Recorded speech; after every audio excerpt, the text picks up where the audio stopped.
Hi dear friends, welcome back. അപ്പോൾ എൻ്റെ എല്ലാ പ്രിയപ്പെട്ട വിദ്യാർത്ഥികൾക്കും നമ്മുടെ പുതിയൊരു വീഡിയോയിലേക്ക് സ്വാഗതം. അപ്പോൾ നിങ്ങൾക്ക് +1 എക്കണോമിക്സിൽ കഴിഞ്ഞിട്ടുള്ള ക്രിസ്മസ് എക്സാമിൻ്റെ 1 മാർക്കിൻ്റെ ചോദ്യങ്ങളും അവയുടെ ഉത്തരങ്ങളായിട്ടാണ് വന്നിട്ടുള്ളത്. അപ്പോൾ എല്ലാ കൂട്ടുകാരും നന്നായിട്ട് തന്നെ മനസ്സിലാക്കുക, നല്ല രീതിയിൽ തന്നെ ഇനി വരുന്ന പരീക്ഷകൾക്ക് വേണ്ടി തയ്യാറെടുക്കുക. റെഡിയല്ലേ? നമുക്കൊട്ടും സമയം കളയണ്ട. ഒന്നാമത്തെ ചോദ്യം എന്ന് പറയുന്നത് most frequently observed data value in a series. അതായത് ഒരു സീരീസിൽ ഏറ്റവും കൂടുതൽ തവണ റിപ്പീറ്റ് ചെയ്ത് വരുന്ന ആ ഒരു നമ്പർ അല്ലെങ്കിൽ ആ ഒരു ഒബ്സർവ്ഡ് ഡേറ്റ, ആ ഒരു വാല്യൂവിനെ വിളിക്കുന്ന പേരെന്താണ്? അതിനെ വിളിക്കുന്ന പേര് മോഡ് എന്നാണ്. മോഡ് എഴുതിയവർക്ക് അതിൻ്റെ 1 മാർക്ക് കിട്ടും കേട്ടോ. Mode is the most frequently observed data value in a series. Clear അല്ലേ? അപ്പോൾ അതിൻ്റെ ഉത്തരം മോഡാണ്. ഇനി നമുക്ക് രണ്ടാമത്തെ ചോദ്യം നോക്കാം. സക്സസർ ഓഫ് ഗാട്ട്, അതായത് ഗാട്ടിന് ശേഷം വന്നിട്ടുള്ളത് എന്താണ്? അതിൻ്റെ ശരിയായ ആൻസർ WTO ആണ്, അതായത് വേൾഡ് ട്രേഡ് ഓർഗനൈസേഷൻ. ഓക്കെ, റെഡിയല്ലേ? ഇനി അടുത്ത ചോദ്യം. Class mid value of the class 200, 300. Mid value എങ്ങനെയാണ് മക്കളെ കണ്ടുപിടിക്കാം?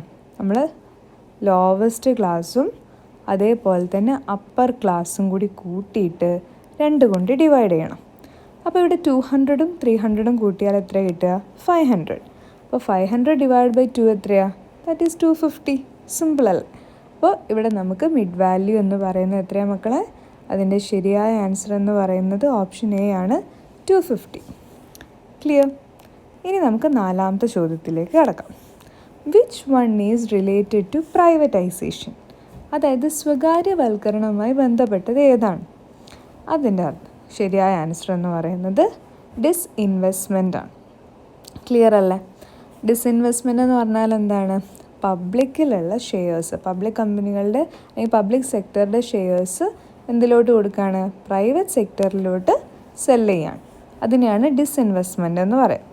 അതാണ് പ്രൈവറ്റൈസേഷനിൽ വരുന്ന ഒരു റിലേറ്റഡ് ആയിട്ടുള്ള ഒരു ഫാക്ടർ എന്ന് പറയുന്നത്. റെഡിയല്ലേ? ഇനി നമുക്ക് അഞ്ചാമത്തെ ക്വസ്റ്റ്യൻ നോക്കാം. Classification of students according to their panchayat. ഈ പഞ്ചായത്ത്, അതുപോലെ മുനിസിപ്പാലിറ്റി, കോർപ്പറേഷൻ, സ്റ്റേറ്റ്, ഡിസ്ട്രിക്റ്റ്, ഇങ്ങനെ പ്രദേശത്തിൻ്റെ അടിസ്ഥാനത്തിൽ തരംതിരി അല്ലെങ്കിൽ ക്ലാസിഫിക്കേഷൻ നടത്തുന്നുണ്ടെങ്കിൽ അതിനെ വിളിക്കുന്ന പേര് സ്പേഷ്യൽ അല്ലെങ്കിൽ ജിയോഗ്രഫിക്കൽ ക്ലാസിഫിക്കേഷൻ എന്നാണ്. അപ്പോൾ അതിന് ശരിയായ ആൻസർ എന്താണ്? That is spatial classification. അത് എഴുതിയാൽ നിങ്ങൾക്ക് അതിൻ്റെ കറക്റ്റ് ആൻസർ കിട്ടും, കറക്റ്റ് മാർക്കും കിട്ടും. അടുത്ത question. Median of series. Median എന്ന് പറഞ്ഞാൽ എന്താണ്? നമുക്ക് തന്നിട്ടുള്ളൊരു ഡേറ്റ സെറ്റിന് അസെൻഡിങ് ഓർഡറിലോ ഡിസെൻഡിങ് ഓർഡറിലോ എഴുതി കഴിയുമ്പോൾ അതിൻ്റെ മിഡിൽ മോസ്റ്റ് വാല്യൂ ആയിട്ട് വരുന്നതാണ് എന്ത്? മീഡിയൻ എന്ന് പറയുന്നത്, അല്ലേ?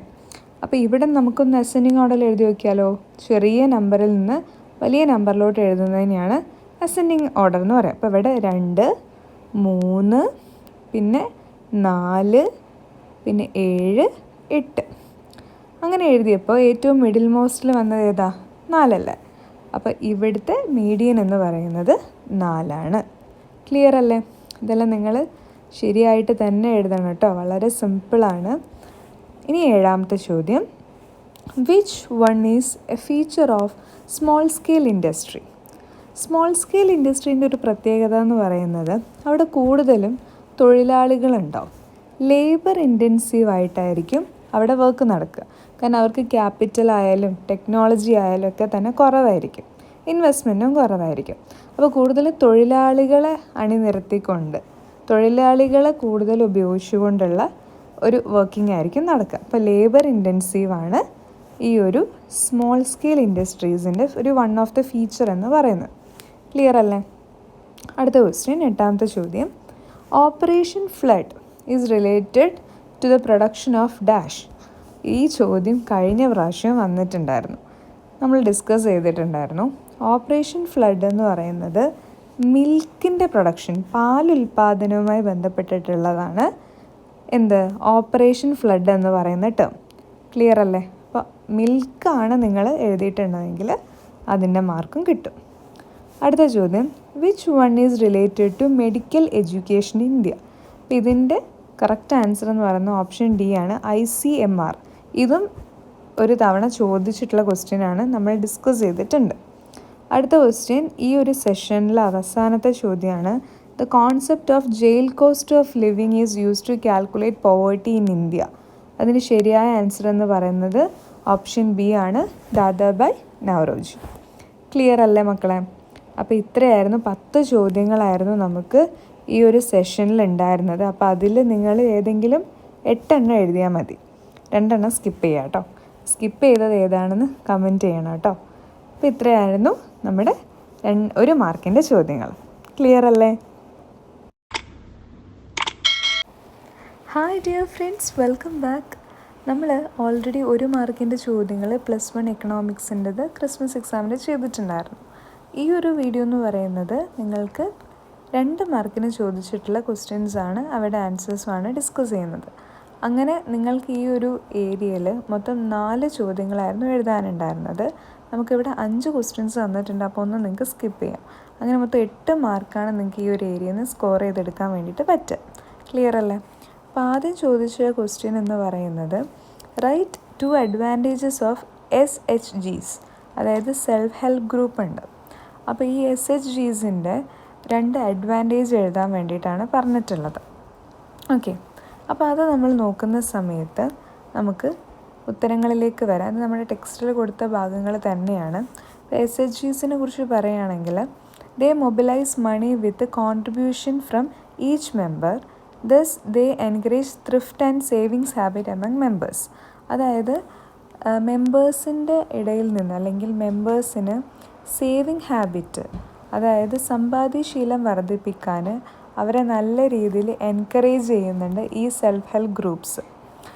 അവർ പല ആളുകളിൽ നിന്നും അവരുടെ മെമ്പേഴ്സിൽ നിന്നും ഫണ്ട് അല്ലെങ്കിൽ മണി മൊബിലൈസ് ചെയ്തിട്ട് ഒരുമിച്ച് ചേർത്തിട്ടാണ് ഇത്തരത്തിലുള്ള കാര്യങ്ങളൊക്കെ ചെയ്യുന്നത്.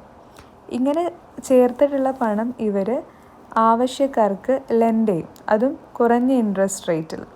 അപ്പോൾ ഇതൊക്കെ തന്നെ എന്താണ്, വളരെ നല്ല ഒരു മൈക്രോ ഫൈനാൻസിലേക്കുള്ള നല്ല കാര്യങ്ങളായിട്ട് നമുക്ക് പറയാം. അപ്പോൾ ഇതൊക്കെ അതിൻ്റെ എന്താണ് ബെനിഫിറ്റ്സ് ആയിട്ട് നമുക്ക് പറയാവുന്നതാണ്. ഇതൊക്കെയാണ് അതിൻ്റെ ഒരു അഡ്വാൻറ്റേജ്. അതായത് സേവിങ് ഹാബിറ്റ് കൂട്ടുന്നുണ്ട്, ആവശ്യമുള്ള ആളുകൾക്ക് ലോ ഇൻട്രസ്റ്റ് റേറ്റിൽ ലെൻഡിങ് നടത്തുന്നുണ്ട്.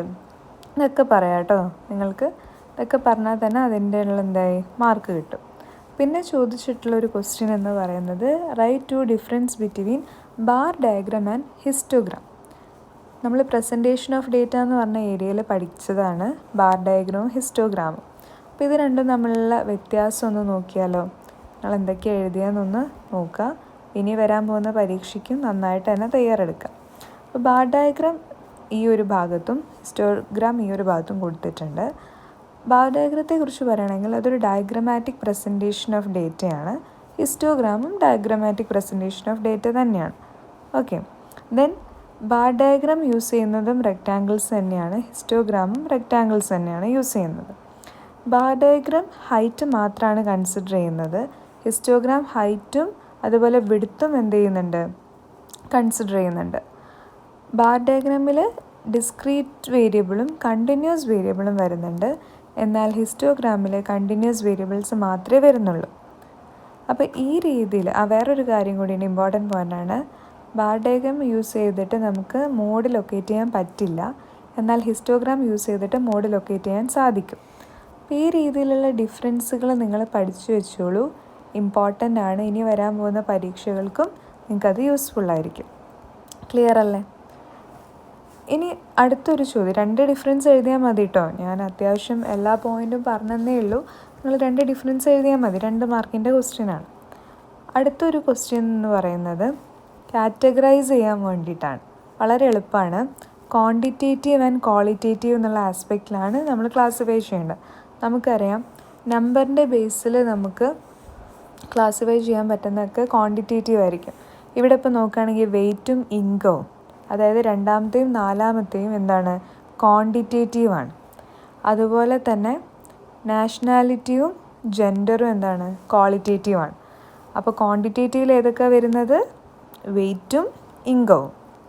ക്വാളിറ്റേറ്റീവിൽ ഏതൊക്കെയാണ് വരുന്നത്, നാഷണാലിറ്റിയും ജെൻഡറും. സിമ്പിൾ അല്ലേ? 2 മാർക്ക് വളരെ ഈസി ആയിട്ട് നമുക്ക് കിട്ടുന്നതേ ഉള്ളൂ. അടുത്ത question, write two goals of World Trade Organization. ആദ്യത്തെ ഏരിയയിൽ ചോദിച്ചിട്ടുണ്ടായിരുന്നു WTOനെ കുറിച്ചിട്ട്, ഗാട്ടിന് ശേഷം വന്നത്. അപ്പോൾ എന്താണ് വേൾഡ് ട്രേഡ് ഓർഗനൈസേഷൻ WTOയുടെ ഗോൾസ് അല്ലെങ്കിൽ ഒബ്ജക്റ്റീവ്സ് എന്ന് ചോദിച്ചു കഴിഞ്ഞാൽ 2 ചോദിച്ചിട്ടുള്ളൂ. നമുക്ക് പറയാം objectives of World Trade Organization എന്ന് പറയുന്നത് raising standard of living, ensuring full employment, ensuring growth of real income and demand, expanding production and trade, sustainable development, protection of environment. ഇതെല്ലാം നിങ്ങൾക്ക് പറയാം. ഇത് തന്നെ പറയണമെന്നില്ല. WTOയുടെ ഒബ്ജക്റ്റീവ്സ് ആയിട്ട് നിങ്ങൾ പഠിച്ച ഏതും നിങ്ങൾക്ക് എഴുതാവുന്നതാണ്. വളരെ സിമ്പിളാണ്. ഇത് എഴുതി കഴിഞ്ഞാൽ തന്നെ നിങ്ങൾക്ക് അതിനുള്ള 2 മാർക്ക് ഈസി ആയിട്ട് തന്നെ കിട്ടും. ഈ ഒരു സെഷനിലെ അവസാനത്തെ ചോദ്യം എന്ന് പറയുന്നത് write two factors that help the poverty alleviation process in Kerala.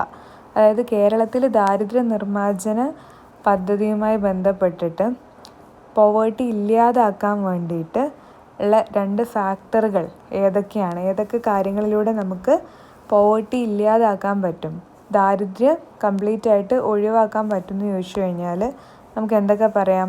Poverty reduction can be attained by stimulating economic growth to increase income and expand employment opportunities for the poor, undertaking economic and institutional reforms to enhance efficiency and improve the utilisation of resources. ഈ രീതികളിൽ നിങ്ങൾക്ക് ഈ പോയിന്റുകളൊക്കെ പറഞ്ഞാൽ തന്നെ ആ ഫാക്ടറുകളായി. Okay, അപ്പോൾ എംപ്ലോയ്മെൻറ്റ് ഓപ്പർച്യൂണിറ്റീസ് ആണെങ്കിലും എക്കണോമിക് ഗ്രോത്ത് ആണെങ്കിലൊക്കെ നമുക്കിതിൽ പറയാവുന്നതാണ്. അപ്പോൾ ഇത്രയും ഏരിയാസ് ആയിരുന്നു നമുക്ക് 2 മാർക്കിന് ചോദിച്ചിട്ടുണ്ടായിരുന്നത്. അപ്പോൾ ഇതൊക്കെ നിങ്ങൾ നല്ല രീതിയിൽ എഴുതിയെന്ന് വിശ്വസിക്കുകയാണ്. ഒന്ന് നമുക്കിതിൽ സ്കിപ്പ് ചെയ്യാം കേട്ടോ. സ്കിപ്പ് ചെയ്തത് ഏതാണെന്ന് നിങ്ങൾ പറയാം. അപ്പോൾ നന്നായിട്ട് എഴുതിയെന്ന് വിശ്വസിക്കുകയാണ്. നമ്മുടെ ചാനലും ഈ ക്ലാസ്സുകളും ഒക്കെ നിങ്ങൾക്ക് ഹെൽപ്ഫുള്ളായിട്ട് ഫീൽ ചെയ്തിട്ടുണ്ടെങ്കിൽ തീർച്ചയായും ലൈക്ക് ചെയ്ത് സബ്സ്ക്രൈബ് ചെയ്യാം. നിങ്ങൾക്ക് തീർച്ചയായും യൂസ്ഫുൾ ആയിരിക്കും. Thank you. Hi dear friends, welcome back. അപ്പോൾ നമ്മുടെ 3 മാർക്കിൻ്റെ ചോദ്യങ്ങൾ നോക്കുന്ന സമയത്ത് ഇവിടെ മൊത്തം നിങ്ങൾക്ക് 4 ചോദ്യങ്ങളായിരുന്നു എഴുതാനുണ്ടായിരുന്നത്. ഓക്കെ, അപ്പോൾ ഈ 4 ക്വസ്റ്റ്യനിൽ നിങ്ങൾക്ക് ഇവിടെ 1, 2, 3, 4, 5 ചോദ്യങ്ങൾ തന്നിട്ടുണ്ട്. അപ്പോൾ അതിൽ നിങ്ങൾക്ക് 1 സ്കിപ്പ് ചെയ്യാം കേട്ടോ. അപ്പോൾ നമുക്ക് ഓരോ ചോദ്യങ്ങളായിട്ട് നോക്കാം. Write a short note on green revolution. ഹരിത വിപ്ലവവുമായി ബന്ധപ്പെട്ട് ഒരു ഷോർട്ട് നോട്ട് എഴുതാൻ വേണ്ടി പറഞ്ഞിട്ടുണ്ട്. അപ്പോൾ നമുക്ക് ഏകദേശം ഹരിത വിപ്ലവം എന്താണ് എന്നൊന്ന് നോക്കാം. എന്താണ് ഗ്രീൻ റെവല്യൂഷൻ എന്ന് പറഞ്ഞാൽ? The great increase in production of food grains such as rice and wheat. Rice and വീറ്റിലാണ് ഇത് കൂടുതലായിട്ടും ഫോക്കസ് ചെയ്ത്. Due to the introduction of high yielding varieties, അതായത് നല്ല രീതിയിൽ വിളവ് തരുന്ന ഹൈ ഈൽഡ് വെറൈറ്റീസ് യൂസ് ചെയ്തിട്ട് എന്താണ് ടു ദ യൂസ് ഓഫ് പെസ്റ്റിസൈഡ്സിൻ്റെ യൂസ് ഉണ്ട്. അതുപോലെ തന്നെ to better management and techniques, എല്ലാ രീതിയിലും നല്ല പോലെ ഉപയോഗിച്ചുകൊണ്ട് production of food grains increase ചെയ്യുക. അത് വളരെ ഒരു ഗ്രേറ്റ് ആയിട്ടുള്ള അളവിൽ ഇൻക്രീസ് ചെയ്യുക എന്നുള്ളതായിരുന്നു ഗ്രീൻ റെവല്യൂഷൻ എയിം ചെയ്തത്. അപ്പോൾ ഗ്രീൻ റെവല്യൂഷന് അതിൻ്റേതായിട്ടുള്ള ചില ബെനഫിറ്റ്സുകളുണ്ട്. High yield varieties were introduced which gave more production. അതായത് നിലവിൽ നമുക്ക് പ്രൊഡക്ഷൻ തരുന്ന അളവിനേക്കാൾ കൂടുതലായിട്ട് നല്ല വിളവ് തരുന്ന രീതിയിൽ ഉള്ള വിത്തുകൾ ഉപയോഗിക്കുക. അതുപോലെ തന്നെ progress in fertiliser manufacture was observed. അതുപോലെ തന്നെ better quality pesticides and insecticides, increased aggregate of land and better management of human resources and induction of newly trained labourers. ഇതൊക്കെയായിരുന്നു ഗ്രീൻ റെവല്യൂഷൻ്റെ ബെനഫിറ്റ്സ് ആയിട്ട് പറയുന്നത്. അപ്പോൾ ഹരിത വിപ്ലവം ഒത്തിരി നല്ല കാര്യങ്ങൾ, അതായത് നല്ല ഫലഭൂയിഷ്ടമായിട്ടുള്ള മണ്ണ്, അതുപോലെ തന്നെ നല്ല രീതിയിലുള്ള വിളകൾ, നല്ല രീതിയിലുള്ള വിത്തിനങ്ങൾ, ഇതെല്ലാം ഉപയോഗിച്ചുകൊണ്ടുള്ള നല്ലൊരു രീതിയിലുള്ള ഒരു വിളവ് ഉണ്ടാക്കുക എന്നുള്ളതായിരുന്നു ഹരിത വിപ്ലവത്തിൻ്റെ മെയിൻ ലക്ഷ്യമെന്ന് പറയുന്നത്. അപ്പോൾ ഈ രീതിയിൽ നിങ്ങൾ ഗ്രീൻ റെവല്യൂഷൻ എഴുതിയിട്ടുണ്ടെങ്കിൽ നിങ്ങൾക്ക് അത്യാവശ്യം ആ ഒരു 3 മാർക്കോളം തന്നെ കിട്ടുന്നതായിരിക്കും. പോയിൻ്റ് ബൈ പോയിൻ്റ് ആയിട്ട് എഴുതിയാൽ. അല്ല, ഇനിയിപ്പോൾ നിങ്ങൾ സെൻറ്റൻസ് ആയിട്ടാണ് എഴുതിയിട്ടുള്ളതെങ്കിൽ പോയിൻറ്റുകളൊക്കെ ഉണ്ടെങ്കിൽ തന്നെ നിങ്ങൾക്ക് അതിൻ്റെ മാർക്ക് കിട്ടും. അടുത്ത question, list out the errors occur while collecting data. Data collect ചെയ്യുന്ന സമയത്ത് ഉണ്ടാവാൻ സാധ്യതയുള്ള എറേഴ്സുകൾ എന്തൊക്കെയാണെന്നാണ് ചോദിച്ചിട്ടുള്ളത്. അപ്പോൾ the main source of error in the collection of data എന്ന് പറയുന്നത് ഒന്ന് due to direct personal interview, പിന്നെ due to indirect oral interview, then information from correspondence may be misleading ആയിട്ടുള്ള ഇൻഫർമേഷനാണ് കിട്ടുന്നതെങ്കിൽ, mailed questionnaire may not be properly answered, scheduled sent through enumerator may give wrong information. ഇതെല്ലാം തന്നെ data collect ചെയ്യുന്ന ആ ഒരു സമയത്ത് ഉണ്ടാവാൻ സാധ്യതയുള്ള എറേഴ്സാണ്.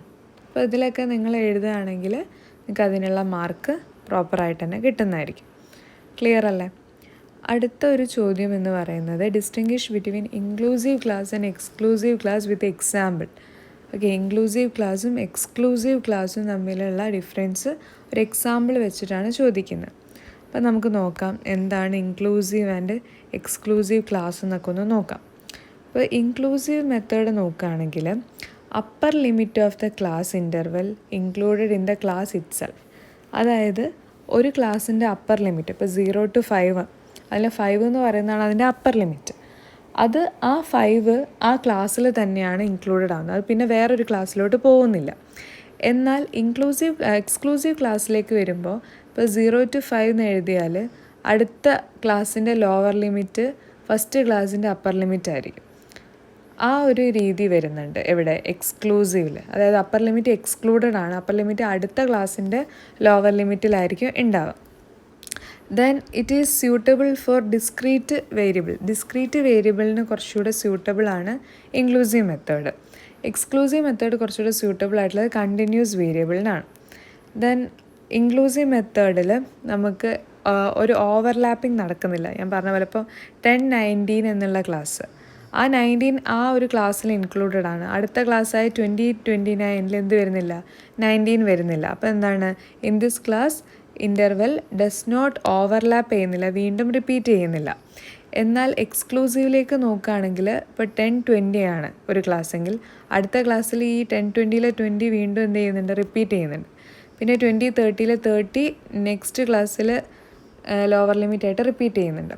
അപ്പോൾ ഈ രീതിയിൽ നമുക്ക് അതിൻ്റെ ഒരു ഡിഫറൻസ് എഴുതാവുന്നതാണ്. Okay, so an inclusive method is one in which there is generally a difference between the upper limit of one class interval and the lower limit of the other class interval.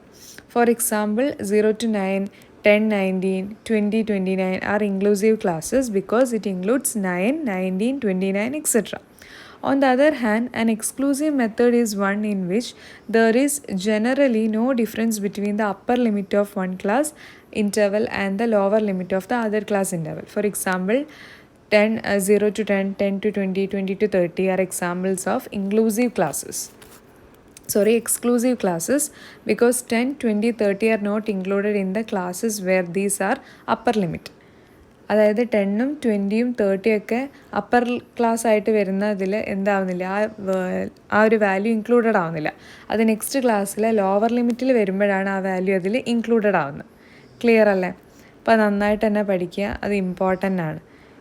Inclusive ക്ലാസ്സും exclusive. അപ്പോൾ inclusive class എന്ന് പറയുമ്പോൾ 0 to 9, അതുപോലെ 10, 19 ഇത് നോക്കുകയാണെങ്കിൽ ഒരു ക്ലാസ്സിൻ്റെ അപ്പറും അടുത്ത ക്ലാസ്സിൻ്റെ ലോവറും തമ്മിൽ എന്ത് വരുന്നുണ്ട്? ഡിഫറൻസ് ഉണ്ട്, രണ്ടും ഒന്നല്ല. എന്നാൽ എക്സ്ക്ലൂസീവ് ക്ലാസ്സാണ് നമ്മൾ എടുക്കുന്നതെങ്കിൽ അതിൽ 0 to 5 എന്ന് പറഞ്ഞു കഴിഞ്ഞാൽ ഈ 5 അടുത്ത ക്ലാസ്സിൻ്റെ എന്താവുന്നുണ്ട്? ലോവർ ക്ലാസ് ആയിട്ട് വരുന്നുണ്ട്. അപ്പോൾ ഇത് രണ്ടും എന്താണ്? ഡിഫറൻസ് ഉണ്ടോ? മനസ്സിലായോ? മറ്റേതിൽ ഡിഫറൻസ് ഇല്ല, ഡിഫറൻസ് ഉണ്ട്, ഇതിൽ ഡിഫറൻസ് ഇല്ല. ക്ലിയർ അല്ലേ? അപ്പോൾ ഇത് പഠിച്ച് വയ്ക്കുന്നത് ഇമ്പോർട്ടൻ്റ് ആണ്, ഇൻക്ലൂസീവും എക്സ്ക്ലൂസീവും. ഈ ഒരു സെഷനിൽ, അതായത് ഈ ഒരു 3 മാർക്കിൻ്റെ സെഷനിൽ നമുക്ക് അവസാനത്തെ ഒരു ഏരിയ എന്ന് പറയുന്നത് ലിസ്റ്റ് 3 ഒരു ബാർ ഡയഗ്രാം വരയ്ക്കാനുണ്ട്. വളരെ സിമ്പിളാണ്. നമുക്ക് ABC എന്ന് പറഞ്ഞിട്ട് എന്ത് തന്നിട്ടുണ്ട്? 3 പോയിൻ്റുകൾ തന്നിട്ടുണ്ട്, ABC എന്ന് പറഞ്ഞിട്ട്. പിന്നെ വാല്യൂസ് തന്നിട്ടുള്ളത് 30, 50, 20 ആണ്. അപ്പം നമ്മൾ 0 to 10, 20 ആ രീതിയിൽ എടുത്തു കഴിഞ്ഞാൽ നമുക്ക് എന്ത് ചെയ്യാം? 20 30, 40, 50 എന്ന് എടുത്തു കഴിഞ്ഞാൽ ആ രീതിയിൽ ബാർ ഡയഗ്രാം വരയ്ക്കാൻ പറ്റും. വളരെ സിമ്പിളായിട്ട് വരയ്ക്കാവുന്നതേ ഉള്ളൂ ബാർ ഡയഗ്രാം. അതിൻ്റെ മുഴുവൻ മാർക്കും നമുക്ക് നേടിയെടുക്കാൻ വേണ്ടിയിട്ട് സാധിക്കണം. ബാർ ഡയഗ്രത്തിൻ്റെ മാർക്കൊന്നും നമുക്ക് നഷ്ടപ്പെടാനേ പാടില്ല. ഓക്കെ, നമ്മളിപ്പോൾ വരയ്ക്കുകയാണെങ്കിൽ വളരെ ഈസി ആയിട്ട് 0 മുതൽ 50 വരെ വാല്യൂ വരുന്ന രീതിയിൽ 10, 20, 30, 40 ആ രീതിയിലെടുത്തിട്ട് ആദ്യത്തേത് എ എത്രയാണ് വാല്യൂ വരുന്നത്? എയുടെ വാല്യൂ വരുന്നത് 30 ആണ്. 30, 50, 20 എന്നുള്ള രീതിയിലാണ് വാല്യൂസ് വരുന്നത്. അപ്പോൾ നമ്മൾ ആദ്യത്തേത് എ എത്രയാണ്? 30 ആണ്, അതിൻ്റേത് വരയ്ക്കുന്നു. പിന്നെ ബി 20 ആണ്, അതിൻ്റെ വാല്യൂ വരയ്ക്കുന്നു. പിന്നെ 50. ഇതത്ര വൃത്തിയായിട്ടില്ല. നിങ്ങൾ സ്കെയിൽ ഉപയോഗിച്ചിട്ട് വളരെ വൃത്തിയായിട്ട് വരയ്ക്കുകയാണെങ്കിൽ അതിൻ്റെ മാർക്ക് നമുക്ക് ഈസി ആയിട്ട് തന്നെ കിട്ടുന്നതായിരിക്കും. ഓക്കെ, അപ്പോൾ ആ ബാർ ഡയഗ്രാം നല്ല രീതിയിൽ തന്നെ വരയ്ക്കുക. ആൻഡ് ഇതിലെ ഫൈനൽ ക്വസ്റ്റ്യൻ എന്ന് പറയുന്നത് list 3 areas of agricultural diversification, അതായത് കാർഷിക വൈവിധ്യവൽക്കരണത്തിൻ്റെ എന്ത് ചെയ്യാനാണ് 3 ഏരിയാസ് പറയാനാണ് പറഞ്ഞിട്ടുള്ളത്. 3 എക്സാമ്പിൾ. അപ്പോൾ നമുക്ക് എന്തൊക്കെ പറയാം? അതിന് എക്സാമ്പിളായിട്ട് ഹോർട്ടിക്കൾച്ചർ പറയാം, ഡയറി പറയാം, പോൾട്രി ഫാമിംഗ് പറയാം, ഫിഷറീസ് സെക്ടേഴ്സൊക്കെ അതിന് ബെസ്റ്റ് എക്സാമ്പിളാണ്. ഡൈവേഴ്സിഫിക്കേഷൻ, അഗ്രികൾച്ചറൽ ഡൈവേഴ്സിഫിക്കേഷന് എക്സാമ്പിളായിട്ട് horticulture, dairy, poultry and fisheries സെക്ടേഴ്സൊക്കെ പറയാം. ക്ലിയർ അല്ലേ? അപ്പോൾ ഇത്രയുമാണ് നമ്മുടെ 3 മാർക്കിന് എക്കണോമിക്സിൽ ചോദിച്ച ചോദ്യങ്ങളുടെ ഉത്തരങ്ങളായിട്ട് വരുന്നത്. അപ്പോൾ എങ്ങനെ ഉണ്ടായിരുന്നു എന്ന് പറയാം. പിന്നെ ഈ വീഡിയോ നിങ്ങൾക്ക് ഹെൽപ്ഫുള്ളായിട്ട് ഫീൽ ചെയ്തിട്ടുണ്ടെങ്കിൽ തീർച്ചയായും ലൈക്ക് ചെയ്ത് സപ്പോർട്ട് ചെയ്യുക. നമ്മുടെ ചാനൽ സബ്സ്ക്രൈബ് ചെയ്യുക. Thank you. Hi dear friends, welcome back. എൻ്റെ എല്ലാ പ്രിയപ്പെട്ട വിദ്യാർത്ഥികൾക്കും നമ്മുടെ പുതിയൊരു വീഡിയോയിലേക്ക് സ്വാഗതം. അപ്പോൾ ഈ ഒരു പാർട്ടിൽ നമ്മൾ 4 മാർക്കിൻ്റെ ചോദ്യങ്ങളാണ് ഡിസ്കസ് ചെയ്യാൻ പോകുന്നത്. അപ്പോൾ 4 മാർക്കിന് നിങ്ങൾക്ക് 4 ചോദ്യങ്ങൾക്കായിരുന്നു ആൻസർ ചെയ്യാനുള്ളത്. ഓക്കെ, 21 മുതൽ 25 വരെ. ഓക്കെ, അപ്പോൾ ഈ ഒരു സെഷനിൽ ഒരു ചോദ്യം നിങ്ങൾക്ക് സ്കിപ്പ് ചെയ്യാം കേട്ടോ. അപ്പോൾ ഏത് ചോദ്യം സ്കിപ്പ് ചെയ്യണം എന്നുള്ളത് നിങ്ങളുടെ ഒരു ലെവൽ വെച്ചിട്ട് എന്ത് ചെയ്യുക, തീരുമാനിച്ചാൽ മതിയാവും. അപ്പോൾ നമ്മൾ നോക്കുകയാണെങ്കിൽ ആദ്യത്തെ ക്വസ്റ്റ്യൻ എന്ന് പറയുന്നത് explain the uses of statistics in economics. Important ആണെന്ന് പറഞ്ഞിട്ടുണ്ടായിരുന്നു, വന്നിട്ടുണ്ട് ഈ ചോദ്യം. അപ്പോൾ ഇതിൻ്റെ ഉത്തരം നമ്മൾ നോക്കുകയാണെങ്കിൽ എന്തൊക്കെയാണ് ഇമ്പോർട്ടൻസ് ഓഫ് സ്റ്റാറ്റിസ്റ്റിക്സ് എന്ന് പറയുന്നത്? ഒന്ന്, formulation of economic laws. Economic ലോസിൻ്റെ ഫോർമേഷന് നല്ല രീതിയിൽ സ്റ്റാറ്റിസ്റ്റിക്സ് ഹെൽപ്പ് ചെയ്യുന്നുണ്ട്. Then helps in understanding and solving economic problem. Economic problems മനസ്സിലാക്കാനും അത് പരിഹരിക്കാനും സ്റ്റാറ്റിസ്റ്റിക്സ് ആവശ്യമാണ്. And helps in establishing mathematical relation and useful to study behaviour of different economic problem. Then in public finance. ഇത് തന്നെ എഴുതണമെന്നില്ല, നിങ്ങൾ എക്കണോമിക്സിൽ സ്റ്റാറ്റിസ്റ്റിക്സിൻ്റെ importance അല്ലെങ്കിൽ uses എന്ന് പറഞ്ഞിട്ട് പഠിച്ചിട്ടുള്ള പോയിന്റുകൾ എഴുതിയാലും നിങ്ങൾക്ക് ഈ ചോദ്യത്തിന് കൃത്യമായിട്ടുള്ള മാർക്ക് കിട്ടും. അപ്പോൾ എന്താണെന്നുള്ളത് നല്ല രീതിയിൽ തന്നെ എഴുതുക എന്നുള്ളതാണ് പ്രധാനപ്പെട്ട കാര്യം. റെഡിയല്ലേ? അതായിരുന്നു നമ്മുടെ 4 മാർക്കിൻ്റെ ഒന്നാമത്തെ ചോദ്യം. അപ്പോൾ 4 മാർക്കാണ്. അപ്പോൾ എക്സ്പ്ലെയിൻ ചെയ്യാൻ പറഞ്ഞിട്ടുണ്ട്. ജസ്റ്റ് പോയിൻ്റ് മാത്രം എഴുതിയോണ്ട് മാർക്ക് കിട്ടില്ല. എന്ത് വേണം? പ്രോപ്പറായിട്ടുള്ള എക്സ്പ്ലനേഷനും കൂടി ഉണ്ടെന്ന് ഉറപ്പ് വരുത്തും. ഓരോ പോയിൻ്റ് എഴുതിയിട്ട് അതിൻ്റെ ഒരു 2-3 ലൈൻസും കൂടി ഒരു എക്സ്പ്ലെയിൻ ചെയ്ത് എഴുതിയാൽ നിങ്ങൾക്ക് അതിൻ്റെ പൂർണ്ണമായ മാർക്കും കിട്ടുന്നതായിരിക്കും. അടുത്ത ക്വസ്റ്റ്യൻ എന്ന് പറയുന്നത് ഡിഫറൻസിയേഷനാണ്. അത് ഒരു പോയിൻറ്റിൻ്റെ അല്ല, 2 കാര്യങ്ങൾ ഡിഫറൻഷ്യേറ്റ് ചെയ്യണം. ഒന്ന്, ആദ്യത്തേത് പോപ്പുലേഷനും സാമ്പിളും തമ്മിൽ ഡിഫറൻഷ്യേറ്റ് ചെയ്യണം. രണ്ടാമത്തേതെന്ന് പറയുന്നത് റാൻഡം സാമ്പിളിങ്ങും അതുപോലെ തന്നെ നോൺ റാൻഡം സാമ്പിളിങ്ങും തമ്മിലുള്ള ഡിഫറൻസും എഴുതണം. അങ്ങനെ മൊത്തം നമുക്ക് 2 സെക്ഷനായിട്ടാണ് എന്ത് വേണ്ടത്, നമ്മൾ ഡിഫറൻഷ്യേറ്റ് ചെയ്യേണ്ടത്. റെഡിയല്ലേ? അപ്പോൾ നമുക്ക് രണ്ടും എങ്ങനെയാണ് ചെയ്യാന്നുള്ളത് ഒന്ന് നോക്കാം. ആദ്യത്തെ കേസ് എന്ന് പറയുന്നത് പോപ്പുലേഷനും സാമ്പിളിംഗ് ആണ്. Population is a entire collection of subjects affected by your research question and sample is a subset of the population you study. നമ്മൾ മൊത്തം പഠിക്കുന്ന ഏരിയയാണ് എന്ത്, പോപ്പുലേഷൻ എന്ന് പറയുന്നത്. എന്നാൽ സാമ്പിൾ എന്ന് പറയുന്നത് ഈ പോപ്പുലേഷൻ്റെ ഒരു സബ്സെറ്റ് മാത്രമാണ്, ഒരു പാർട്ട് മാത്രമാണ്. And population measurements take from a whole population are called parameters. നമ്മൾ പോപ്പുലേഷനെ കുറിച്ച് പഠിക്കുന്ന അതിൻ്റെ ഫീച്ചേഴ്സാണ് അതിൻ്റെ എന്ത്, പാരാമീറ്റേഴ്സ് എന്ന് പറയുന്നത്. എന്നാൽ സാമ്പിളിൻ്റെ ഈ ഫീച്ചേഴ്സിനെ നമ്മൾ സ്റ്റാറ്റിസ്റ്റിക്സ് എന്നാണ് വിളിക്കുക. ഇപ്പോൾ പോപ്പുലേഷൻ്റെ ഫീച്ചേഴ്സ് പാരാമീറ്റേഴ്സ് എന്നും സാമ്പിളിൻ്റെ ഫീച്ചേഴ്സ് എന്താണ് സ്റ്റാറ്റിസ്റ്റിക്സും. Then data for an entire population is often very difficult or impossible to collect. നമുക്കറിയാം പോപ്പുലേഷനിൽ നിന്ന്, അതായത് എൻറ്റയർ ഏരിയയിൽ നിന്ന് ഡേറ്റ കളക്ട് ചെയ്യുക എന്ന് പറയുന്നത് അത്ര ഈസി ആയിട്ടുള്ള കാര്യമില്ല. ഇറ്റ്സ് കുറച്ച് ഡിഫിക്കൾട്ടാണ്. And in the case of sample നമുക്ക് പോപ്പുലേഷൻ്റെ ഡേറ്റ അവൈലബിൾ അല്ലെങ്കിൽ നമുക്ക് എന്ത് ചെയ്യാം, അത് പോപ്പുലേഷൻ്റെ ഒരു പാർട്ട് എടുത്ത് പഠിച്ചിട്ട് അതിൽ നിന്നൊരു ഇൻഫറൻസിലേക്ക് വരാൻ വേണ്ടിയിട്ട് സാധിക്കും. Then if you do have data for a whole population your parameters will be true measures of some population characteristics. നമ്മൾ മൊത്തം പോപ്പുലേഷൻ എടുത്ത് പഠിക്കുമ്പോൾ നമുക്ക് കിട്ടുന്ന ഇൻഫർമേഷൻ കുറച്ചുകൂടെ ട്രൂ ആവാനുള്ള സാധ്യതയുണ്ട്. എന്നാൽ സാമ്പിൾ ഡേറ്റയാണ് നമ്മളെടുത്ത് പഠിക്കുന്നതെങ്കിൽ which can be use to estimate population parameters. This estimate will always involve some margin of errors due to sampling bias and other errors. നമ്മൾ സാമ്പിളിൽ നിന്നാണ് പഠനങ്ങൾ നടത്തുന്നതെങ്കിൽ അതിൽ ചില തെറ്റുകൾ വരാനുള്ള സാധ്യത ഉണ്ട് എന്നാണ് പറയുന്നത്. ഇനി നമുക്ക് റാൻഡം സാമ്പിളിങ്ങും നോൺ റാൻഡം സാമ്പിളിങ്ങും നോക്കാം. ഈ റാൻഡം സാമ്പിളിങ്ങിനെ വിളിക്കുന്ന മറ്റൊരു പേരാണ് പ്രോബബിലിറ്റി സാമ്പിളിംഗ്. അതുപോലെ നോൺ റാൻഡം സാമ്പിളിങ്ങിനെ വിളിക്കുന്ന മറ്റൊരു പേരാണ് നോൺ പ്രോബബിലിറ്റി സാമ്പിളിംഗ്. ഈ റാൻഡം സാമ്പിൾ എന്ന് പറയുമ്പോൾ നമ്മൾ റാൻഡമായിട്ട് സെലക്ട് ചെയ്യുന്ന, ഒരു മുൻവിധിയോ ഒന്നും കൂടാതെ സെലക്ട് ചെയ്യുന്ന സാമ്പിൾസ് ആണെന്ത്, അല്ലെങ്കിൽ സാമ്പിളിംഗ് ആണെന്ത്, റാൻഡം സാമ്പിൾ. എന്നാൽ നോൺ റാൻഡം സാമ്പിളിംഗ് എന്ന് പറയുന്നത് sample selection based on subjective judgment of the researcher. അവിടെ റിസർച്ചറിൻ്റെ കൺവീനിയൻസും ജഡ്ജ്മെൻറ്റും ഒക്കെ അവിടെ എന്താവുന്നുണ്ട്, ഒരു ഫാക്ടറായിട്ട് വരുന്നുണ്ട്. Then in case of random sampling every one in the population has an equal chance of getting selected. അതായത് ആ ഒരു പോപ്പുലേഷനുള്ള ഓരോ ഐറ്റത്തിനും ഓരോ യൂണിറ്റിനും ഈ സാമ്പിളിൻ്റെ ഭാഗം അല്ലെങ്കിൽ സെലക്ട് ആവാനുള്ള എന്ത് കിട്ടുന്നുണ്ട്, ഒരു ചാൻസ് കിട്ടുന്നുണ്ട്, ഈക്വൽ ചാൻസ് ആണ്. എന്നാൽ നോൺ റാൻഡം സാമ്പിളിങ്ങിൽ എല്ലാ യൂണിറ്റിനും not every one has an equal chance to participate. എല്ലാ യൂണിറ്റിനും ഒരു പാർട്ടാവാനുള്ള സാധ്യത കിട്ടുന്നില്ല, ചാൻസ് കിട്ടുന്നില്ല. And random sampling used when sampling bias to be reduce. അതായത് റാൻഡം സാമ്പിളിംഗ് എപ്പോഴാണ് യൂസ് ചെയ്യുന്നത് വെച്ചാൽ സാമ്പിളിംഗ് ബയാസ് കുറയ്ക്കാൻ വേണ്ടിയിട്ടാണ്. എന്നാൽ നോൺ റാൻഡം സാമ്പിളിങ്ങിൽ the researcher does not consider sampling bias. അതായത് നോൺ റാൻഡം സാമ്പിളിംഗ് ആണ് യൂസ് ചെയ്യുന്നതെങ്കിൽ റിസർച്ചർ അങ്ങനെയൊരു സാമ്പിളിംഗ് ബയാസിനെ കുറിച്ചിട്ട് കൺസിഡറേ ചെയ്യുന്നില്ല. And random sampling useful when the population is diverse. വളരെ വ്യത്യസ്തമായിട്ടുള്ള ഹെട്രോജീനിയസ് ആയിട്ടുള്ള പോപ്പുലേഷൻ ആണെങ്കിൽ പ്രോബബിലിറ്റി സാമ്പിളിംഗ് ആണ് ബെറ്റർ. എന്നാൽ നോൺ റാൻഡം സാമ്പിളിംഗ് കുറച്ചുകൂടെ ബെറ്റർ ആവുന്നത് എന്ന് വെച്ചാൽ സിമിലർ ട്രേറ്റ്സ് ഉള്ള യൂണിറ്റിൽ നിന്ന് എടുക്കുമ്പോഴാണ്. ഓക്കെ, അപ്പോൾ ഈ രീതിയിൽ നമ്മൾ എന്ത് ചെയ്യുക, അതിൻ്റെ ഡിഫറൻസ് ആണ് ചോദിച്ചിട്ടുണ്ടായിരുന്നത്. ഇനി അടുത്ത ക്വസ്റ്റ്യൻ എന്ന് പറയുന്നത് what were the reasons for stagnation in the agricultural sector during British period.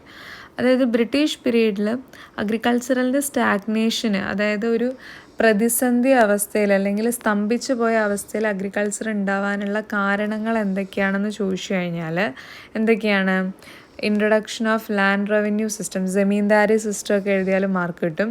പിന്നെ ഫോഴ്സ്ഫുൾ കൊമേഴ്ഷ്യലൈസേഷൻ, അതായത് ഫുഡ് ഗ്രെയിൻസിൽ നിന്ന് ക്രോപ്പിലേക്ക് മാറിയിട്ടുണ്ടായിരുന്നു. പിന്നെ lack of irrigation facilities and resources ഒക്കെ ഇതിൻ്റെ റീസണായിട്ട് നമുക്ക് പറയാവുന്നതാണ്. അപ്പോൾ നിങ്ങളത് ചുമ്മാ എഴുതിയാൽ പോരാ, എക്സ്പ്ലനേഷൻ വേണം കേട്ടോ, പ്രോപ്പറായിട്ടുള്ള എക്സ്പ്ലനേഷൻ വേണം. പിന്നെ ഭക്ഷ്യവിളകളിൽ നിന്ന് നാണ്യവിളകളിലേക്ക്, ഫുഡ് ക്രോപ്സിൽ നിന്ന് ക്യാഷ് ക്രോപ്സിലേക്കുള്ള മാറ്റം, അതുപോലെ തന്നെ അതിനാണ് കൊമേഴ്ഷ്യലൈസേഷൻ എന്ന് പറയാൻ. ലാക്ക് ഓഫ് ഇറിഗേഷൻ, ജലസേചനം, ഇതിൻ്റെ ഫെസിലിറ്റീസൊക്കെ വളരെ കുറവായിരുന്നു. പിന്നെ നല്ല ഇനം വിത്തുകൾ വാങ്ങാനുള്ള പ്രയാസങ്ങളൊക്കെ നിങ്ങൾക്ക് എഴുതാം, അതിനൊക്കെ മാർക്ക് കിട്ടും. അപ്പോൾ 4 പോയിൻ്റ് എന്തായാലും വേണം. അത് എഴുതിയിട്ട് നല്ല രീതിയിൽ തന്നെ അത് പ്രോപ്പറായിട്ട് എക്സ്പ്ലെയിൻ ചെയ്യാൻ വേണ്ടിയിട്ട് ശ്രമിക്കും. പിന്നെ ഒരു മാച്ച് ദ ഫോളോയിങ് ക്വസ്റ്റ്യൻ ആയിരുന്നു. അതിനു മുമ്പ് വേറൊരു ക്വസ്റ്റ്യൻ ഉണ്ട്. Explain the long term goals of 5-year plan. പഞ്ചവത്സര പദ്ധതികളുടെ, ദീർഘകാലത്തെ പഞ്ചവത്സര പദ്ധതികളുടെ ലോങ് ടേം ഗോൾസ് എന്തായിരുന്നു എന്നാണ് ചോദിച്ചിട്ടുണ്ടായിരുന്നത്. അപ്പോൾ ഗോൾസായിട്ട് നമുക്ക് എന്തൊക്കെ എഴുതാം? ഗോൾസിൽ വരുന്നതാണ് foreign trade, modernisation, self Reliance, അതുപോലെ തന്നെ economic equity and social justice, employment guarantee, equity, പിന്നെ നമുക്ക് ഗ്രോത്ത്, പിന്നെ പെർ ക്യാപിറ്റ ഇൻകം ഇൻക്രീസ് ചെയ്യുന്നത്. ഇതൊക്കെ എന്താണ്? ഇതൊക്കെ 5-year പ്ലാൻസിൻ്റെ ലോങ് ടേം ഗോൾസായിട്ട് നമുക്ക് എഴുതാവുന്നതാണ്. അപ്പോൾ ചുമ്മാ എഴുതിയാൽ പോരാ, പ്രോപ്പറായിട്ട് അതിൻ്റെ എക്സ്പ്ലനേഷനും കൂടി എഴുതണം. പിന്നെ ഉണ്ടായിരുന്നത് ഒരു മാച്ച് ദ ഫോളോയിങ് ക്വസ്റ്റ്യൻ ആണ്. വളരെ സിമ്പിൾ ക്വസ്റ്റ്യൻ ആയിരുന്നു. ഹിസ്റ്റോഗ്രാം റിലേറ്റ് ചെയ്ത് നിൽക്കുന്നത് യൂസ് ടു ലൊക്കേറ്റ് മോഡ് എന്ന് പറഞ്ഞിട്ടുള്ള ഏരിയ ആണ്. അതായത് എ കോളത്തിലെ ഒന്നാമത്തതും ബി കോളത്തിലെ മൂന്നാമത്തതാണ് കറക്റ്റ് ആൻസർ. അതാണ് ഫസ്റ്റത്തെ ശരിയായിട്ടുള്ള ജോഡി. പിന്നെ പൈ ഡയഗ്രാം വളരെ സിമ്പിളാണ്. എന്താണ്, സർക്കിൾ എന്ന് പറയുന്നതാണ് അതിൻ്റെ കറക്റ്റ് ആൻസർ. ഇങ്ങനെയായിരുന്നു. പിന്നെ വരുന്നത് പാർട്ട് ഓഫ് എ ടേബിളാണ്. അത് സ്റ്റെപ്സാണ്. റോ ഹെഡിനെ വിളിക്കുന്ന പേരാണ് സ്റ്റെപ്സ്. പിന്നെ arithmetic line graph, time series graph.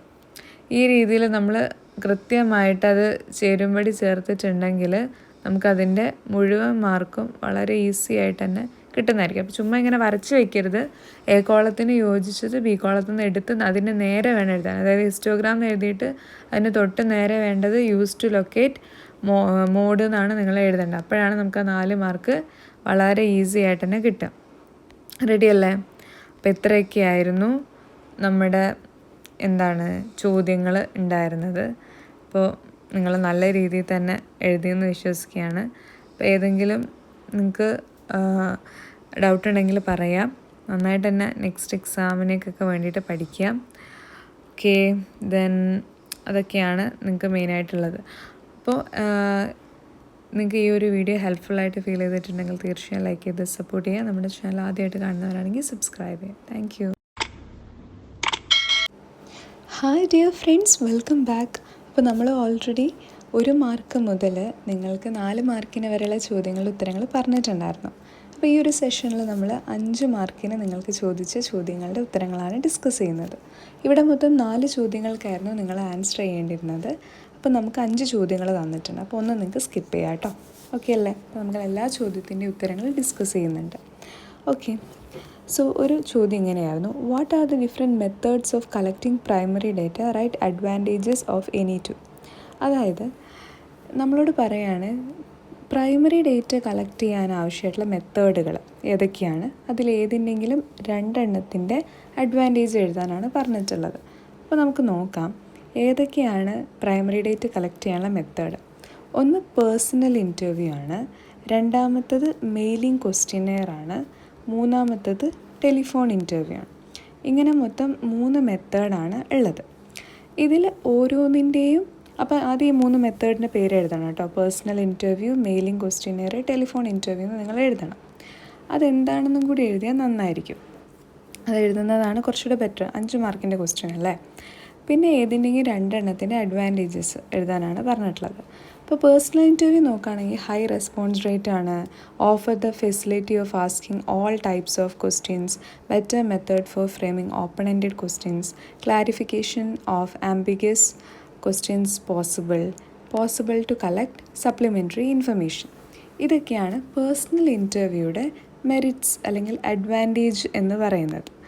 ഇനി മെയിലിംഗ് ക്വസ്റ്റ്യനെയറിൻ്റെ അഡ്വാൻറ്റേജ് നോക്കുകയാണെങ്കിൽ ലെസ് എക്സ്പെൻസീവ് ആണ്, only method to reach remote areas, does not allow influencing respondents, maintains anonymity of respondents, best method in case of sensitive questions, give enough time to answer the questions. ഇപ്പോൾ 2 എണ്ണത്തിൻ്റെ ചോദിച്ചു കഴിഞ്ഞാൽ 2 എണ്ണത്തിൻ്റെത് മാത്രം നിങ്ങൾ എഴുതിയാൽ മതിയാവും. ഇനി നിങ്ങൾക്ക് മെയിലിംഗ് ക്വസ്റ്റ്യനെയർ അറിയില്ലെങ്കിൽ നിങ്ങൾക്ക് എന്ത് ചെയ്യാം, ടെലിഫോൺ ഇൻ്റർവ്യൂവിൻ്റെ എന്തെഴുതാം, മെറിറ്റ്സ് എഴുതാം. Relatively less expensive, relatively less influence on respondents, facilitates clarification of doubts, relatively high response rate, can be conducted in A shorter time. അപ്പോൾ ഇതൊക്കെ എഴുതുന്നതിലൂടെ നമ്മൾക്ക് 5 മാർക്കാണ് വളരെ ഈസി ആയിട്ട് കിട്ടുന്നത്. അപ്പോൾ നിങ്ങൾ പ്രോപ്പറായിട്ട് എഴുതുക കേട്ടോ. ഇനിയുള്ള എക്സാംസൊക്കെ നല്ല രീതിയിൽ തന്നെ എഴുതുക. ഇപ്പോൾ 3 മെത്തേഡാണ് പ്രൈമറി ഡേറ്റ കളക്ട് ചെയ്യാനുള്ളത്: പേഴ്സണൽ ഇൻ്റർവ്യൂ, മെയിലിംഗ് ക്വസ്റ്റ്യനെയർ, അതുപോലെ തന്നെ ടെലിഫോൺ ഇൻ്റർവ്യൂ. ഇത് ക്ലിയർ അല്ലേ മക്കളെ? ഇനി അടുത്ത ചോദ്യത്തിലേക്ക് കടക്കാം. Prepare a frequency distribution by taking class interval of 10. Class interval 10 എടുത്തിട്ട് ഒരു ഫ്രീക്വൻസി ഡിസ്ട്രിബ്യൂഷൻ തയ്യാറാക്കാനാണ് പറഞ്ഞത്. അപ്പോൾ നമുക്ക് തന്നിട്ടുള്ള ഡേറ്റ സെറ്റ് എന്ന് പറയുന്നത് ഇതാണ്. അപ്പോൾ ഇതുപയോഗിച്ച് എങ്ങനെയാണ് ഒരു ഫ്രീക്വൻസി ഡിസ്ട്രിബ്യൂഷൻ തയ്യാറാക്കുന്നത് നോക്കാം. അപ്പോൾ ആദ്യം നമുക്ക് തന്നിട്ടുള്ള ഡേറ്റ സെറ്റ് ഒന്ന് നിങ്ങളുടെ ആൻസർ ഷീറ്റിലേക്ക് എഴുതി വയ്ക്കുക, അല്ലെങ്കിൽ നിങ്ങൾക്ക് ക്വസ്റ്റ്യൻ പേപ്പറിൽ തന്നെ അടയാളപ്പെടുത്തിയാലും മതി. അതിനുശേഷം ക്ലാസ്, ടാലിമാർക്ക്, ഫ്രീക്വൻസി എന്നുള്ള രീതിയിൽ ഒരു കോളം വരച്ച് കൃത്യമായി 10 ഇൻ്റർവെല്ലിൽ വരുന്ന രീതിയിൽ 100, ടു 110, 110 ടു 120, 120 ടു 130 ആ രീതിയിലേക്ക് ക്ലാസ്സസ് എഴുതുക. അങ്ങനെ അവസാനം 160 തൊട്ട് 170 വരെ ആയിരിക്കും നമുക്ക് ഫൈനൽ ക്ലാസ് കിട്ടുക. ഓക്കെ, അപ്പോൾ ഇതാണ് ആദ്യത്തെ ക്ലാസ്, ഇതാണ് അവസാനത്തെ ക്ലാസ്. എന്നിട്ട് നമ്മൾ ടാലി മാർക്കിൽ ഇതുപോലെ ഓരോന്നും ഇങ്ങനെ കൺസിഡർ ചെയ്തിട്ട് ഓരോ ക്ലാസ്സിലും ഏതൊക്കെ വരുന്നതെന്ന് വെച്ചാൽ കൃത്യമായി ടാലി മാർക്കോട് കൂടി അടയാളപ്പെടുത്തി അതിലെത്രയാണ് വരുന്നത്. ഇപ്പോൾ ഇവിടെ ഒന്നല്ലേ വരുന്നുള്ളൂ, അപ്പോൾ അവിടെ 1, ഇവിടെ 1, ഇവിടെ 1, അങ്ങനെ മാർക്ക് ചെയ്ത് എഴുതുക. അങ്ങനെ അവസാനം നിങ്ങൾക്ക് കിട്ടുന്നത് 35 ആണെങ്കിൽ നിങ്ങൾ ചെയ്തിട്ടുള്ള ആൻസർ കറക്റ്റാണ്. അത് കറക്റ്റാണോ എന്ന് അറിയാൻ വേണ്ടിയിട്ട് നമുക്ക് തന്നിട്ടുള്ള ഡേറ്റ സെറ്റ് മുഴുവനും ഒന്ന് എന്ത് ചെയ്താൽ മതി, കൗണ്ട് ചെയ്താൽ മതി. അപ്പോൾ നിങ്ങൾക്ക് 35 ആണ് കിട്ടുന്നത്. 35 ആണ് കിട്ടുന്നതെങ്കിൽ നിങ്ങൾ ചെയ്ത ആൻസർ കറക്റ്റാണ്. ക്ലിയർ അല്ലേ? വളരെ ഈസി ആയിട്ട് ചെയ്യാവുന്ന ഒരു ക്വസ്റ്റ്യനാണ് ഫ്രീക്വൻസി ഡിസ്ട്രിബ്യൂഷൻ. അത് നിങ്ങൾ അങ്ങനെ തന്നെ ഉണ്ടാവണം. അടുത്ത എക്സാമിന് നല്ല രീതിയിൽ തന്നെ എഴുതുക. ഇതൊക്കെ ഒരു ഇമ്പോർട്ടൻറ്റ് ക്വസ്റ്റ്യനാണ്, ഷുവർ ക്വസ്റ്റ്യനാണ്. ഇതൊക്കെ ഇല്ലാത്തൊരു ക്വസ്റ്റ്യൻ പേപ്പർ ഇല്ല എന്ന് തന്നെ വേണമെങ്കിൽ പറയാം. അടുത്തൊരു ക്വസ്റ്റ്യൻ ഇങ്ങനെയായിരുന്നു, explain the source of human capital formation. ആ ചാപ്റ്ററിൽ തന്നെ ചോദിക്കാൻ ഏറ്റവും സാധ്യതയുള്ള ചോദ്യം എന്ന് പറഞ്ഞിട്ടുണ്ടായിരുന്നു. ഡീറ്റെയിൽ ആയിട്ട് എക്സ്പ്ലെയിൻ ചെയ്തിട്ടുണ്ടായിരുന്നു പരീക്ഷയുടെ തലേ ദിവസം. അപ്പോൾ നിങ്ങൾ നന്നായിട്ട് എഴുതിയിട്ടുണ്ടാവും. അപ്പോൾ എന്തൊക്കെയായിരുന്നു സോഴ്സ് ഓഫ് ഹ്യൂമൻ ക്യാപിറ്റൽ മക്കളെ? Investment in education, health, migration, then information, on the job training. അപ്പോൾ ഇത്രയും കാര്യങ്ങൾ ചുമ്മാ എഴുതിയാൽ മാത്രം പോരാ കേട്ടോ, അതിൻ്റെ പ്രോപ്പറായിട്ടുള്ള എക്സ്പ്ലനേഷനും കൂടി ഉണ്ടാകുമ്പോഴാണ് നമുക്ക് മാർക്ക് കിട്ടുക. ഇതൊക്കെയാണ് education, health, migration, information, on job training. Clear അല്ലേ? അതൊക്കെയായിരുന്നു സോഴ്സ് ഓഫ് ഹ്യൂമൻ ക്യാപിറ്റൽ. പിന്നെ വന്നിരുന്നൊരു ക്വസ്റ്റ്യൻ ഒജീവ് വരയ്ക്കാൻ വേണ്ടിയിട്ടായിരുന്നു. ഒജീവ് വരയ്ക്കാൻ നമ്മൾ പഠിച്ചിട്ടുണ്ട്. എങ്ങനെയാണ്? ആദ്യം നമുക്ക് തന്നിട്ടുള്ള ആ ഒരു ക്ലാസ് ഫ്രീക്വൻസി നല്ല രീതിയിൽ തന്നെ ഒന്ന് എഴുതുക നിങ്ങളുടെ ആൻസർ ഷീറ്റ്സിലേക്ക്, ക്ലാസ്സും ഫ്രീക്വൻസിയും. അതിനുശേഷം എന്ത് തയ്യാറാക്കണം? ലെസ് ദാൻ സീരീസ് തയ്യാറാക്കണം. അപ്പോൾ ലെസ് ദാൻ സീരീസ് എന്ന് പറയുമ്പോൾ less than 10, less than 20, less than 30, less than 40, less than 50, less than 60. ഈ രീതിയിലാണ് നിങ്ങൾ എഴുതേണ്ടത്. ഓക്കെ, അതായത് നമുക്ക് തന്നിട്ടുള്ള ക്ലാസ്സസ് ഉണ്ടല്ലോ, എല്ലാ അപ്പർ ക്ലാസ്സും, ഈ അപ്പർ ക്ലാസ്സുകളുടെയൊക്കെ ലെസ് ദാൻ എന്ന് പറഞ്ഞിട്ട് വേണം എഴുതാൻ. അതിനുശേഷം എന്ത് ചെയ്യണം? നമുക്ക് തന്നിട്ടുള്ള ഫ്രീക്വൻസികൾ ആഡ് ചെയ്യുക. ഇപ്പോൾ 4 + 6 10, 10 + 10, പിന്നെ 20, 20 + 5 25, 25 + 4 29 + 1 30. ഈ രീതിയിലായിരിക്കണം നമ്മൾ ലെസ് ദാൻ ക്യുമുലേറ്റീവ് ഫ്രീക്വൻസി തയ്യാറാക്കാൻ, അല്ലെങ്കിൽ ലെസ് ദാൻ സീരീസ് തയ്യാറാക്കാൻ വേണ്ടിയിട്ട്. ഇത് വളരെ ഇമ്പോർട്ടൻ്റ് ആണ്. ലെസ് ദാൻ ക്യുമുലേറ്റീവ് ഫ്രീക്വൻസി എന്നോ ലെസ് ദാൻ സീരീസ് എന്നോ എഴുതിയിട്ട് നമ്മൾ ഈ ഒരു കോളം കൃത്യമായിട്ട് തന്നെ പ്രിപ്പയർ ചെയ്യണം. അപ്പോൾ 4, 10, 20, 25, 29, 30 എന്നാണ് അത് കിട്ടിയത്. ഇതെങ്ങനെ കിട്ടിയെന്ന് വെച്ചാൽ ഫ്രീക്വൻസികൾ തൊട്ടടുത്തത് തമ്മിൽ ആഡ് ചെയ്തതാണ്. അത് ചെയ്ത് പിന്നെ ലെസ് ദാൻ സീരീസ് ആണ് ഉണ്ടാക്കേണ്ടത്. അതെങ്ങനെ എഴുതുക? 0 or more, 10 or more, 20 or more, 30 or more, 40 or more, 50 or more. അതായത് ലോവർ ക്ലാസ്സിലെ എല്ലാ ലിമിറ്റുകളും എഴുതി ഓർമോർ കൊടുക്കാം. എന്നിട്ട് നമുക്ക് തൊട്ട് മുന്നേ നമ്മൾ ചെയ്തിട്ടുള്ള ഇതിൽ 30 ആണ് ഫസ്റ്റത്തതിൽ ഫ്രീക്വൻസി ആയിട്ട് വരിക. ഓക്കെ, അതിനുശേഷം ഓരോ ഫ്രീക്വൻസി അതിൽ നിന്ന് കുറച്ച് എഴുതി കഴിഞ്ഞാൽ മോർ ദാൻ സീരീസുമായി. എന്നിട്ട് നമ്മളത് ഉപയോഗിച്ചിട്ട് എന്ത് തയ്യാറാക്കുക? ഒജായ്വ് വരയ്ക്കുക. അപ്പോൾ ഇവിടെ ഒജായ്വ് വരയ്ക്കുന്ന സമയത്ത് ഈ കാണുന്നതാണ് എന്ത്? ലെസ് ദാൻ ഒജായ്വ്, ഈ കാണുന്നതാണ് മോർ ദാൻ ഒജായ്വ്. അപ്പോൾ നിങ്ങൾക്ക് മീഡിയം കിട്ടുന്നത് 25 ആണോ എന്നൊന്ന് ചെക്ക് ചെയ്യാം. ഓക്കെ, റെഡിയല്ലേ? അപ്പോൾ അതൊക്കെയായിരുന്നു നമ്മുടെ മെയിനായിട്ടുള്ള ചോദ്യങ്ങളെന്ന് പറയുന്നത്. ക്ലിയർ അല്ലേ? ഓക്കെ, പിന്നെ നമുക്ക് ഉണ്ടായിരുന്ന ക്വസ്റ്റ്യൻ എന്ന് പറയുന്നത് write the steps taken by the government in agricultural marketing system. Agricultural marketing സിസ്റ്റത്തിൽ വന്നിട്ടുള്ളത് ഏതൊക്കെയാണെന്നാണ്. അഗ്രികൾച്ചറൽ മാർക്കറ്റിംഗ് സിസ്റ്റം പ്രോത്സാഹിപ്പിക്കാൻ വേണ്ടിയിട്ട്, അതിന് എടുക്കാൻ വേണ്ടിയിട്ട് write the steps taken by the government in agriculture marketing system. Measures taken by the government to improve agricultural marketing എന്ന് പറയുന്നത് ഇതൊക്കെയാണ്. Establishment of regulated markets, provision for infrastructure facilities like roads, railway, warehouse, godown, cold storage and processing, cooperative marketing avoid middlemen and bring substantial benefit to farmers, providing price supports, providing credit facilities at a lower interest rate. ഇതൊക്കെയാണ് measures taken by the government to improve agricultural marketing. അപ്പോൾ ഇത്രയായിരുന്നു നമ്മുടെ 5 മാർക്കിൻ്റെ ചോദ്യങ്ങൾ. എല്ലാ ചോദ്യങ്ങളുടെ ഉത്തരവും നിങ്ങൾക്ക് പ്രോപ്പറായിട്ട് മനസ്സിലായെന്ന് വിശ്വസിക്കുകയാണ്. അപ്പം ഓൾ ദി വെരി ബെസ്റ്റ്. നന്നായിട്ട് പഠിക്കുക. മോഡൽ എക്സാം, മാനുവൽ എക്സാം തകർത്തെഴുതുക. വീഡിയോ ഇഷ്ടപ്പെട്ടിട്ടുണ്ടെങ്കിൽ തീർച്ചയായും ലൈക്ക് ചെയ്ത് സപ്പോർട്ട് ചെയ്യുക. നമ്മുടെ ചാനൽ ആദ്യമായിട്ട് കാണുന്നവരാണെങ്കിലും സബ്സ്ക്രൈബ് ചെയ്യുക. Thank U.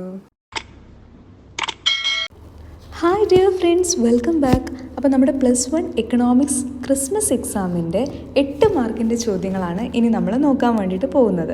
8 മാർക്കിന് നിങ്ങൾക്ക് മൊത്തം 3 ചോദ്യങ്ങൾ തന്നിട്ടുണ്ടായിരുന്നു. അതിലേതെങ്കിലും 2 എണ്ണത്തിന് നിങ്ങൾ ആൻസർ ചെയ്താൽ മതി. 2 തിയറി ക്വസ്റ്റ്യനും 1 പ്രോബ്ലം ക്വസ്റ്റ്യനായിരുന്നു ഉണ്ടായിരുന്നത്. അപ്പോൾ നമുക്ക് 3 ചോദ്യങ്ങളും ഒന്ന് നോക്കാം കേട്ടോ. അപ്പോൾ ആദ്യത്തെ സെഷൻ എന്ന് പറയുന്നത് explain the policies and programmes of poverty alleviation implemented in India. ഞാൻ പല തവണകളായിട്ട് പറഞ്ഞിട്ടുള്ളൊരു ക്വസ്റ്റ്യൻ ആയിരുന്നു ഈ ഒരു ചോദ്യം. ദാരിദ്ര്യ നിർമ്മാർജ്ജന പദ്ധതികളെക്കുറിച്ച് നന്നായിട്ട് പഠിച്ചോളാൻ പറഞ്ഞിട്ടുണ്ടായിരുന്നു. അത് 8 മാർക്കിന് തന്നെ വന്നിട്ടുണ്ട്. അപ്പോൾ പോളിസീസ് നോക്കുകയാണെങ്കിൽ പലതരത്തിലുള്ള പോളിസികളായിരുന്നു ഉണ്ടായിരുന്നത്. റിലേയിങ് ഓൺ ഗ്രോത്ത്, അത് ഗ്രോത്ത് ഓറിയൻറ്റഡ് അപ്രോച്ച് എന്നറിയപ്പെട്ടിരുന്നു. And employment generation and income through creation of assets and work ആയിരുന്നു രണ്ടാമത്തെ പോളിസി. Then providing minimum basic amenities to the people ആയിരുന്നു മൂന്നാമത്തെ പോളിസി. അപ്പോൾ ഈ 3 പോളിസീസും നല്ല രീതിയിൽ എക്സ്പ്ലെയിൻ ചെയ്യുക. പിന്നെ പ്രോഗ്രാംസിനെ പറ്റി ചോദിച്ചിട്ടുണ്ടായിരുന്നു രണ്ടാമത്തെ പാർട്ടിൽ. അവിടെ നിങ്ങൾ self employment and wage employment പ്രോഗ്രാംസും ഫുഡ് സെക്യൂരിറ്റി പ്രോഗ്രാംസും സോഷ്യൽ സെക്യൂരിറ്റി പ്രോഗ്രാംസുമാണ് എഴുതേണ്ടത്. അപ്പോൾ ഈ രീതിയിൽ പോവർട്ടി അലിവിയേഷന് വേണ്ടിയിട്ടുള്ള പോളിസികളും പ്രോഗ്രാംസും നല്ല രീതിയിൽ എക്സ്പ്ലെയിൻ ചെയ്താൽ നിങ്ങൾക്ക് അവിടെ കൃത്യമായിട്ട് എന്ത് കിട്ടും? 8 മാർക്ക് സ്കോർ ചെയ്തെടുക്കാൻ പറ്റും. അപ്പോൾ ഈ ചോദ്യമാണ് എഴുതിയവരെങ്കിൽ ആ രീതിയിൽ നോക്കുക. ഇനി വരാൻ പോകുന്ന മോഡൽ എക്സാം ആണെങ്കിലും പബ്ലിക് എക്സാം ആണെങ്കിലും മക്കളെ നോക്കി വെച്ചോളൂ. അത്ര ഇമ്പോർട്ടൻ്റ് ആയിട്ടുള്ള ക്വസ്റ്റ്യൻ ആണ്. ഈ ഒരു ചോദ്യം ഇല്ലാത്ത പരീക്ഷ പേപ്പർ ഇല്ല എന്ന് വേണമെങ്കിൽ തന്നെ പറയാം. അത്രയും ഇമ്പോർട്ടൻ്റ് ആണ് കേട്ടോ. ഈ ഒരു പ്രോബ്ലം നമുക്കൊന്ന് നോക്കാം. Calculate arithmetic mean and median. അതായത് ഇതും ഒരു ഇമ്പോർട്ടൻറ്റ് ക്വസ്റ്റ്യൻ ആയിട്ട് പറഞ്ഞിട്ടുണ്ടായിരുന്നു. ഞാൻ മോഡും കൂടി എക്സ്പെക്റ്റ് ചെയ്തിട്ടുണ്ടായിരുന്നു, പക്ഷെ മോഡ് ചോദിച്ചിട്ടില്ല. അരിത്മെറ്റിക് മീനും മീഡിയനും മാത്രമേ ചോദിച്ചിട്ടുള്ളൂ. വളരെ സിമ്പിളാണ്. ഇത് എന്ത് സീരീസാണ് മക്കളെ? ഇതൊരു കണ്ടിന്യൂസ് സീരീസാണ്. ക്ലാസ് ആയിട്ടാണല്ലോ തന്നിട്ടുള്ളത്. അപ്പോൾ കണ്ടിന്യൂസ് സീരീസിൻ്റെ മീനും മീഡിയനും എങ്ങനെയാണ് ചെയ്യാമെന്ന് നമുക്ക് നോക്കാം കേട്ടോ. അപ്പോൾ ആദ്യം ഇതിൻ്റെ സ്റ്റെപ്സ് ഒന്ന് അറിഞ്ഞിരിക്കണം. അരിത്മെറ്റിക് മീന് കണ്ടുപിടിക്കാനുള്ള സ്റ്റെപ്സ് ആദ്യം നമ്മൾ ചെയ്യേണ്ടത്, നമുക്ക് തന്നിട്ടുള്ള ക്ലാസ്സിൻ്റെ മിഡ് വാല്യൂ കണ്ടുപിടിക്കുക. അതിനെ എം എന്ന് ഡിനോട്ട് ചെയ്യാം. ഓക്കെ.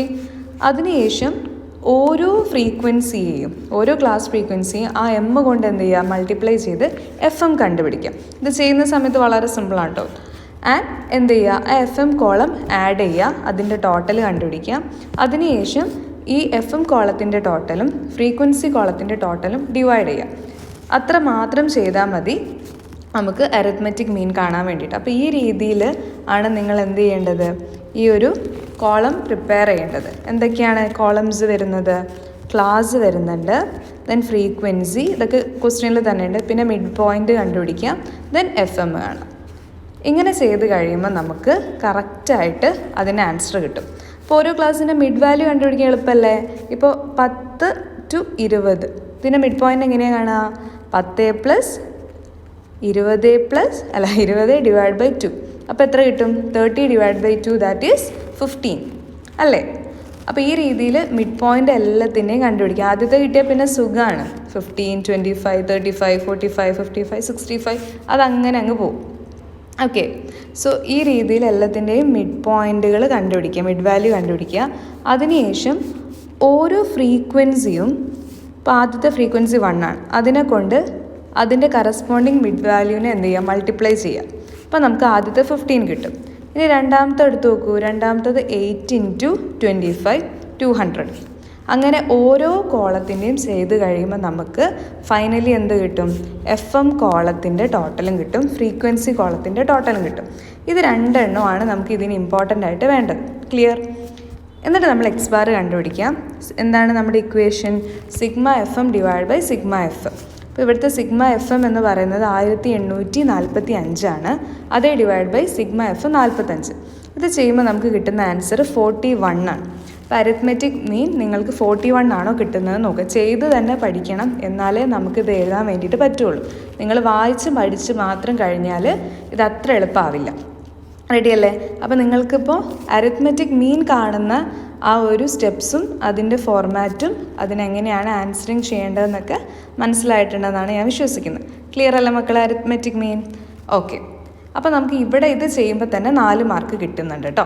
അടുത്തത് മീഡിയനാണ്. മീഡിയൻ്റെ സ്റ്റെപ്സ് എന്ന് പറയുന്നത് നമുക്ക് തന്നിട്ടുള്ള ക്ലാസ്സും ഫ്രീക്വൻസിയും ആദ്യം എഴുതി വയ്ക്കുക. എന്നിട്ട് ഫ്രീക്വൻസിയുടെ ക്യുമുലേറ്റീവ് ഫ്രീക്വൻസി എഴുതുക. അതായത് ഫ്രീക്വൻസികൾ ആഡ് ചെയ്ത് എഴുതുക. അതിനുശേഷം നമ്മുടെ ഫ്രീക്വൻസിയുടെ ടോട്ടലിനെ കൊണ്ട് 2 കൊണ്ട് ഡിവൈഡ് ചെയ്യുക. അതായത് ടോട്ടൽ ഡിവൈഡ് ബൈ 2. അപ്പം നമുക്ക് കിട്ടുന്ന വാല്യൂ ആണ് n/2th വാല്യൂ. അതിനുശേഷം നമ്മൾ മീഡിയൻ ക്ലാസ് കണ്ടുപിടിക്കണം. അതായത് ഈ n/2th വാല്യൂ ഉള്ള ക്ലാസ്സാണ് എന്ത്? മീഡിയൻ ക്ലാസ് എന്ന് പറയുന്നത്. അത് നമ്മൾ കണ്ടുപിടിക്കണം. അതിനുശേഷം ഈ മീഡിയൻ ക്ലാസ്സിൻ്റെ ലോവസ്റ്റ് വാല്യൂ, അതിൻ്റെ ക്യുമുലേറ്റീവ് ഫ്രീക്വൻസിൻ്റെ തൊട്ട് മുകളിലുള്ള വാല്യൂ, അതിൻ്റെ ഫ്രീക്വൻസി, അതിൻ്റെ ആ ഒരു ക്ലാസ് ഇൻ്റർവൽ, ഇത്രയും കാര്യങ്ങൾ നമ്മൾ കണ്ടുപിടിക്കണം. എന്നിട്ട് ഈ ഒരു ഇക്വേഷൻ നമ്മൾ L+n/2 -CF/F × I എന്നോ H എന്നോ എന്ത് വേണമെങ്കിലും എഴുതാം. ആ ഒരു ഇക്വേഷൻ നമ്മൾ അപ്ലൈ ചെയ്യുമ്പോൾ നമുക്ക് എന്ത് കിട്ടും? മീഡിയൻ്റെ വാല്യൂ കിട്ടും. നോക്കാം, നമുക്ക് അരിത്മെറ്റിക് മീൻ നമുക്ക് കിട്ടിയത് എത്രയായിരുന്നു? 41 അല്ലേ? അപ്പോൾ അത് തന്നെയാണോ മീഡിയം കിട്ടുന്നതെന്ന് നോക്കാം. ഓക്കെ. അപ്പോൾ നമ്മൾ പറഞ്ഞ പോലെ തന്നെ ക്ലാസ് എഴുതി, ഫ്രീക്വൻസി എഴുതി, ക്യുമുലേറ്റീവ് ഫ്രീക്വൻസിയും കണ്ടുപിടിച്ചു. എങ്ങനെയാണ് ക്യുമുലേറ്റീവ് ഫ്രീക്വൻസി കാണാം? ആദ്യത്തത് ക്യുമുലേറ്റീവ് ഫ്രീക്വൻസി അത് തന്നെയായിരിക്കും, ഫ്രീക്വൻസി തന്നെയായിരിക്കും. രണ്ടാമത്തത് ഇതിൻ്റെ കൂടെ തൊട്ടടുത്ത ഫ്രീക്വൻസി ആഡ് ചെയ്യണം. അപ്പോൾ 1+8 എത്രയാണ് മക്കളെ? അത് 9 ആണ്. ക്ലിയർ ആണോ? തൊട്ടടുത്ത ഫ്രീക്വൻസികൾ ആഡ് ചെയ്ത് പോയാൽ നമുക്ക് എന്ത് കിട്ടും? ക്യുമുലേറ്റീവ് ഫ്രീക്വൻസി കിട്ടും. അടുത്ത 9+12 എത്രയാ? 21. അടുത്ത 21 + 15 എത്രയാ? 36. ദെൻ 36 + 5 41. 41 + 4 45. ഈ രീതിയിൽ ക്യുമുലേറ്റീവ് ഫ്രീക്വൻസിയോട് തൊട്ടടുത്ത ഫ്രീക്വൻസി ആഡ് ചെയ്ത് എഴുതുമ്പോൾ നമുക്ക് കിട്ടുന്നതാണ് ഫ്രീക്വൻസി കോളം നമുക്ക് എഴുതാൻ പറ്റും. അപ്പോൾ ഇതിൻ്റെ ഒരു പ്രത്യേകത എന്താണെന്ന് വെച്ചാൽ നമ്മൾ ഫ്രീക്വൻസി കോളം ടോട്ടൽ ചെയ്ത് കഴിയുമ്പോൾ കിട്ടുന്ന വാല്യൂ എന്താണോ അത് തന്നെയായിരിക്കും CFൻ്റെ അവസാനത്തെ വാല്യൂ എന്ന് പറയുന്നത്. ക്ലിയർ? മനസ്സിലാവുന്നുണ്ടോ? അപ്പോൾ ഇവിടെ എത്രയാണത്? 45 ആണ്. ക്ലിയർ? ഓക്കെ. ജസ്റ്റ് അറിയാൻ വേണ്ടി പറയാനാണ് കേട്ടോ. റെഡി? ഓക്കെ. ഇനി നമ്മൾ നോക്കാൻ വേണ്ടിയിട്ട് പോകുന്നത് ഇതിൻ്റെ കാൽക്കുലേഷനാണ്. മീഡിയൻ കാൽക്കുലേഷനാണ് നമ്മൾ നോക്കാൻ പോകുന്നത്. വളരെ സിമ്പിളാണ്. നമ്മൾ പറഞ്ഞ പോലെ തന്നെ അതിൻ്റെ ഇക്വേഷനൊക്കെ നമ്മൾ എന്ത് ചെയ്യുന്നു? പ്രോപ്പറായിട്ട് തന്നെ എഴുതുകയാണ്. ഇക്വേഷൻ എന്താണ്? Size of n/2th item. ഇവിടെ സൈസ് എത്രയാണ്? 45. അതായത് ഈ അവസാനത്തെ വാല്യൂ ഇതാണ്. ഫ്രീക്വൻസി കൂട്ടിക്കഴിഞ്ഞാൽ കിട്ടുന്ന വാല്യൂ 45. ഓക്കെ. അപ്പോൾ നമ്മളത് എഴുതി 45/2. അപ്പോൾ നമുക്ക് കിട്ടുന്നത് 22.5 എന്നിട്ടുള്ള വാല്യൂ. ക്ലിയർ? അപ്പോൾ n/2th വാല്യൂ കിട്ടി. സോ മീഡിയൻ ക്ലാസ് ഉള്ളത് എവിടെയാണ്? ഈ 22.5 ഉള്ള ക്ലാസ് ഉള്ള ഇതിലാണ് എന്തുള്ളത്? മീഡിയൻ വാല്യൂ കിടക്കുന്നത്. അപ്പോൾ നമുക്ക് നോക്കാം, ഈ 22.5 എന്തിലാണ് വരിക? 1ൽ 22.5 വരുന്നുണ്ടോ? ഇല്ല. 9ൽ വരുന്നുണ്ടോ 22.5? ഇല്ല. 21ൽ വരുന്നുണ്ടോ 22.5? ഇല്ല. അടുത്തതാണ് 36. 36ലാണ് എന്ത് ഉൾപ്പെടുന്നത്? 22.5 ഉൾപ്പെടുന്നത്. സോ 36 ക്യുമുലേറ്റീവ് ഫ്രീക്വൻസി ആയിട്ടുള്ള ക്ലാസ് ഏതാ മക്കളെ? അത് 40 to 50 എന്ന് പറഞ്ഞിട്ടുള്ള ക്ലാസ്സാണ്. അപ്പോൾ അതാണ് മീഡിയൻ ക്ലാസ് എന്ന് പറയുന്നത്. അപ്പോൾ മീഡിയൻ ക്ലാസ് കണ്ടുപിടിച്ചു. എത്രയാണ് മീഡിയൻ ക്ലാസ്? 40 to 50. അപ്പോൾ മീഡിയൻ ക്ലാസ് കണ്ടുപിടിച്ചു. ഇനി എന്താണ്? നമ്മൾ ഈ ഇക്വേഷൻ അങ്ങോട്ട് അപ്ലൈ ചെയ്യാണ്. ഓക്കെ. അപ്പോൾ നമ്മൾ ഓരോന്നും നോക്കാം. ഇക്വേഷൻ എന്താണ്? L+n/2 -CF/F × I എന്നോ H എന്നോ C എന്നോ എന്ത് വേണേൽ പറയാം. ഉദ്ദേശിക്കുന്ന ക്ലാസ് ഇൻ്റർവെല്ലാണ്. 40 to 50ലെ ക്ലാസ് ഇൻ്റർവെൽ എത്രയാ? 10 അല്ലേ? 50 - 40 എത്രയാ? 10 അല്ലേ? ഓക്കെ. ഇനി നമ്മൾ എന്ത് ചെയ്യുന്നു? ഇക്വേഷനിലേക്ക് അത് അപ്ലൈ ചെയ്ത് കൊടുക്കുന്നു. ലോവസ്റ്റ് ക്ലാസ് എത്രയാ? 40. 40 to 50ലെ ലോവസ്റ്റ് ക്ലാസ് 40 ആണ്. n/2 already കണ്ടുപിടിച്ചിട്ടുണ്ട് 22.5. CF CF മക്കളെ നല്ലോണം ശ്രദ്ധിച്ചോ. നമ്മുടെ ഈ മീഡിയൻ ക്ലാസിൻ്റെ ക്യുമുലേറ്റീവ് ഫ്രീക്വൻസിയുടെ തൊട്ട് മുകളിലുള്ള ക്യുമുലേറ്റീവ് ഫ്രീക്വൻസിയാണ് ഇവിടെ എടുക്കേണ്ടത്. പലർക്കും തെറ്റിപ്പോകുന്ന ഒരു ഏരിയയാണ്. അവർ നേരിട്ട് ഈ 36 അങ്ങ് എടുക്കും. അങ്ങനെ ചെയ്യരുത്. ഇതിൻ്റെ തൊട്ട് മുകളിലുള്ള മീഡിയൻ ക്ലാസിൻ്റെ ക്യുമുലേറ്റീവ് ഫ്രീക്വൻസിയുടെ തൊട്ട് മുകളിലുള്ള ക്യുമുലേറ്റീവ് ഫ്രീക്വൻസിയാണ് നമ്മൾ കൺസിഡർ ചെയ്യേണ്ടത് CF ആയിട്ട്. റെഡിയല്ലേ? അതിനുശേഷം കണ്ടുപിടിക്കേണ്ടത് പിന്നെ F ആണ്. അത് മീഡിയൻ ക്ലാസിൻ്റെ ഡയറക്റ്റ് ആയിട്ടുള്ള ഫ്രീക്വൻസിയാണ്. ഒരു കൺഫ്യൂഷൻ ആവുന്നുണ്ടോ? സിമ്പിളാണ്, നിങ്ങളത് മനസ്സിലാക്കി പഠിച്ചെടുത്താൽ മതി. റെഡിയല്ലേ? ഇനി നമ്മൾ എന്ത് ചെയ്യുക? ഐയും നമുക്കറിയാം എത്രയാണ്? 10. 50 - 40 10. ഇനി അത് അപ്ലൈ ചെയ്യുന്നു. 40 + 22.5 - 21/15 × 10. അതായത് ഇക്വേഷനിലേക്ക് കാര്യങ്ങളൊക്കെ ഇട്ട് കൊടുക്കുന്നു. അത് ചെയ്ത് കഴിയുമ്പോൾ നമുക്ക് 41 കിട്ടുന്നുണ്ട്. അപ്പോൾ അരിത്മെറ്റിക് മീനും 41 കിട്ടി, ഈ പറഞ്ഞിട്ടുള്ള മീഡിയനും 41 കിട്ടി. അപ്പോൾ ക്ലിയർ അല്ലേ? അപ്പോൾ ഇതായിരുന്നു നമ്മുടെ ഒരു പ്രോബ്ലം ഏരിയ എന്ന് പറയുന്നത്. നിങ്ങൾക്ക് എന്തോരം മനസ്സിലായി എനിക്കറിയില്ല. എന്തായാലും കമൻറ്റ് ചെയ്യുക. നിങ്ങൾക്ക് ഹെൽപ്ഫുൾ ആയിട്ടുണ്ടെങ്കിൽ കമൻറ്റ് ചെയ്യുക. റെഡി അല്ലേ? പിന്നെ നമുക്കൊരു തിയറി ക്വസ്റ്റ്യൻ ഉണ്ടായിരുന്നു. എന്തായിരുന്നു അത്? 8 മാർക്കിൻ്റെ മറ്റൊരു theory question. Explain the background of new economic policy. ഇതും പറഞ്ഞിട്ടുണ്ടായിരുന്നു. ഇത് നമ്മുടെ 3ാമത്തെ ചാപ്റ്ററിൽ പഠിക്കാനുള്ളതാണ്. ഈ ന്യൂ എക്കണോമിക് പോളിസി എന്ന് പറഞ്ഞിട്ട് കൊണ്ടുവരാനുള്ള കാരണം എന്താണ് 1991-ൽ? അതിൻ്റെ റീസൺസ് അല്ലെങ്കിൽ അതിൻ്റെ പശ്ചാത്തലം, ബാക്ക്ഗ്രൗണ്ട് എന്തായിരുന്നു എന്ന് ചോദിച്ചു കഴിഞ്ഞാൽ നമുക്ക് പറയാനുള്ള കാരണങ്ങൾ എടുത്തെടുത്ത് നിങ്ങൾ പറയണം. ബാക്ക്ഗ്രൗണ്ട് ഓഫ് റീഫോംസ് അത് കൃത്യമായിട്ട് തന്നെ ഞാൻ ഇവിടെ കാണിക്കുന്നുണ്ട്. ഓരോരോ കാരണങ്ങൾ കൃത്യമായി തന്നെ എഴുതി തന്നെ നിങ്ങൾ പറയണം. എന്നാലേ നിങ്ങൾക്ക് അതിൻ്റെ മാർക്ക് കിട്ടുള്ളൂ. Some of the deficiencies of the strategy എന്ന് പറഞ്ഞിട്ട് നമുക്ക് പഠിക്കാനുണ്ട് ആ ആദ്യ ഭാഗങ്ങളിൽ. ഓക്കെ, സോ ആ പോയിന്റുകളൊക്കെ പ്രോപ്പറായിട്ട് തന്നെ എഴുതാം.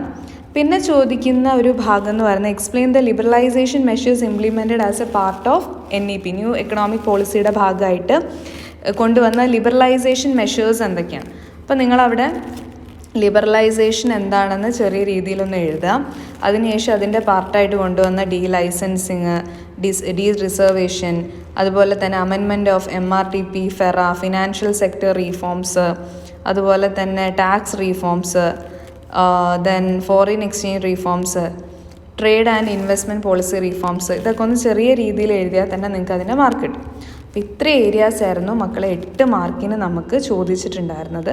അപ്പോൾ നിങ്ങൾക്കിതിൻ്റെ ഉത്തരങ്ങളൊക്കെ കറക്റ്റായിട്ട് മനസ്സിലായെന്ന് വിശ്വസിക്കുകയാണ്. അപ്പോൾ all the very best. Video ഇഷ്ടപ്പെട്ടെങ്കിൽ തീർച്ചയായും ലൈക്ക് ചെയ്ത് സപ്പോർട്ട് ചെയ്യുക. നമ്മുടെ ചാനൽ ആദ്യമായിട്ട് കാണുന്നവരാണെങ്കിൽ സബ്സ്ക്രൈബ് ചെയ്യാം. കാണാറുണ്ട് പക്ഷേ സബ്സ്ക്രൈബ് ചെയ്തിട്ടില്ല, അങ്ങനെയുള്ളവർ സബ്സ്ക്രൈബ് ചെയ്യുക. നിങ്ങൾക്ക് ഇനി വരാനുള്ള മോഡൽ എക്സാമും ആനുവൽ എക്സാമൊക്കെ നമുക്ക് A+ ലെവലിലോട്ട് എത്തിക്കാം. റെഡിയല്ലേ? അപ്പോൾ ഓൾ ദ വെരി ബെസ്റ്റ്.